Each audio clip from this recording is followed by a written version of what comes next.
we talk about this exercise where if you were not in your business today and you came in as a hired CEO into your business, what are the decisions that you would make? Because I think a lot of owners that started the business, you start to let things slide, or, yeah, this person's just been here because they've been here for 3-4 years. And that's just, I don't want to make the tough decision around that.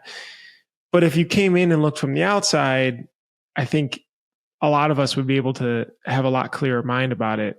You mentioned starting with a customer when you come in, looking at that, looking at the team, going to the strategy. Are there any sort of tactical exercises also that you start to do that even a shop owner, a much smaller business, could be able to look at their business to start to write the direction and say, okay, here are the big decisions I need to start to make to point this in the ship in the right direction? It's a little bit of a tricky question to answer holistically outside of any one company, but I do think there are themes, and some of these are going to be familiar to what I just said. But one is team. Like, I think, and you pointed this out, one thing you can do when you're coming in fresh is get to know the team and what they're capable of and what they're great at one moment in time, without what is often baggage of a long history. And some cases, what you find is there are some folks who have sort of evolved into a role that's not a great fit for them. And if they're repositioned into a different role, they're going to thrive much more. And time can hide some of that slow evolution in the wrong direction. Similarly, there are people who can be empowered to move much faster. And so getting assessment of, do we have the right team, not for 2 years ago, not even for today, but do we have the right team for 2 years from now? That's something that Fresh Eyes, I think, helps do. And then the customer piece is super important because it leads directly to strategy. One of the first things that I try to do is get comfortable with the customer myself. So it's not a coincidence that early on in my tenure, I talked to Stephen, and I talked to a lot of other folks like Stephen, because I was trying to get a firsthand understanding of what problems are you trying to solve? Like, what is going to make your business super successful? And what do you rely on us to do today? Not the specifics of what we do, but like, what problem do we solve for you? Because if you can get your head around what problem you're trying to solve, then you can look and say, how well are we doing that? Because like, maybe we're checking the box, but what really great, especially product leaders do, like a Steve Jobs, what he does is he thinks about the problem and then he creates a solution for it that nobody had imagined before. And part of our job as leaders of companies is to understand the problem so well that we can think about a solution that our customer's not explicitly asking for, but would really value. And that, I think, is part of the job of understanding your market well enough and your customer well enough to understand those needs. And then the job of a CEO is really resource allocation. It's like, if we know what the opportunities are, then are we allocating resources appropriately? And if we need to put more resources on something else, what are we willing to sacrifice to get there? And the trick about prioritization is it's not just saying what's most important. It's about saying what you're willing to sacrifice and what you're willing to not do. And I think that's one of the hardest things, because the temptation is always to just do more. But like, you got to fund the more, and you fund the more by de-emphasizing other things. That's powerful. Alex, when you wake up every day, like I have numbers that I check every morning. They're like the four buttons and tabs that I open up and look at to get. Can you say which ones you check, like the KPIs? Me? Yeah. Like I have a Slack channel that's looking at how our schools did the night before. That's like one of the things that I'm literally the first thing that I check and see what were our sales yesterday.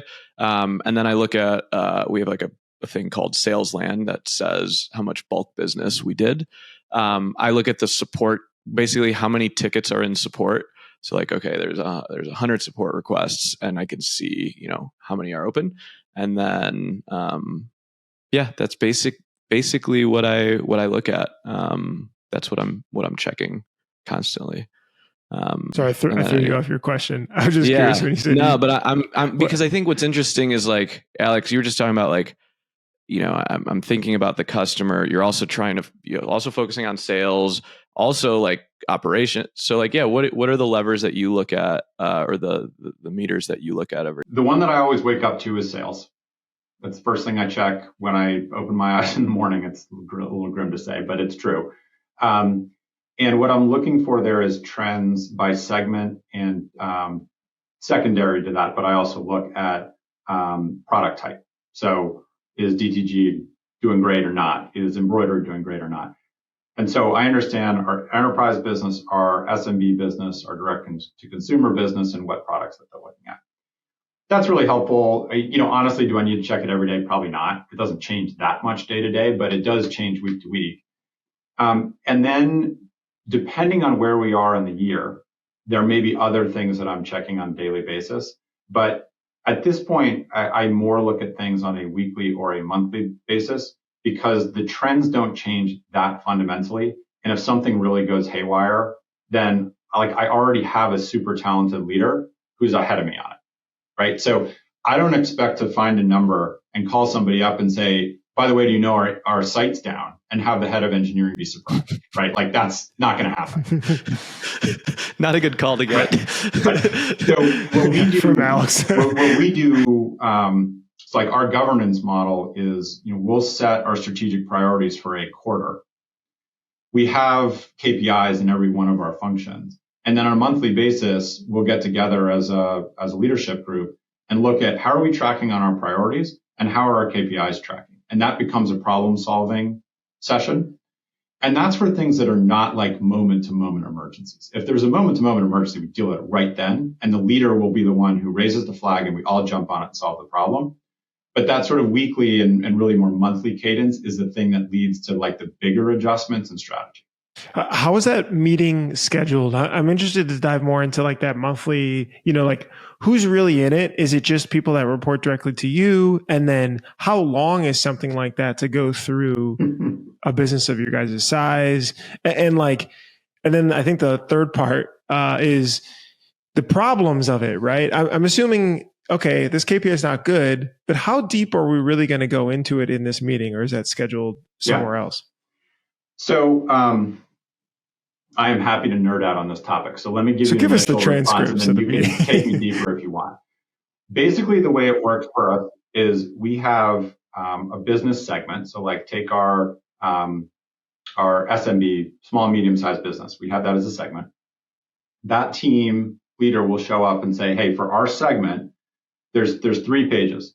One page is a one-page summary that says, here are wins, here are losses, like things that, here's what went well, here's what didn't go well, here's what we learned, here are our big opportunities, here are our big challenges, and here's where we need help.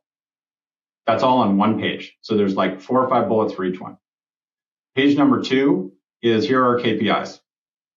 And those, like what the KPIs are, don't change month to month, but the numbers do, so you can see trends. And then the third page is we use a structure called OKRs, which is a fairly typical technology structure for setting strategies. And it's the OKR update. So here are the OKRs we set at the beginning of the quarter. Here's how we're doing on each one. Red, yellow, green, for whether we're going to hit it at the end of the quarter or not. So each segment shows up with that set of 3 slides, and each function shows up with a set of slides. So like our sales team does, our marketing team does, our product team does. And so that creates the structure for each conversation. Then the other piece that I think is really important is we don't present anything. The assumption is everybody reads the slides in advance. Questions, we then collect all the questions, and the leader of each group then sequences those questions. So the head of SMB will look through what might be 50 questions and says, you know what? 15 matter that we're really going to talk about. And we go straight to conversation around who needs to know what and how are we going to make this better. And so if done well, it's a real problem-solving conversation. It's not a readout. And then the last thing, just to answer one other question you had, is the participants of the meeting are whoever you need to be able to make decisions at the moment. What you want to avoid is a whole lot of takeaway, like this group will meet about this group will meet about that. Like inevitably you get some of them, but when the meeting is right, it's like these 4 people need to have input. We understand the input. We have a clear decision maker. Decision is made. We move on to the next thing.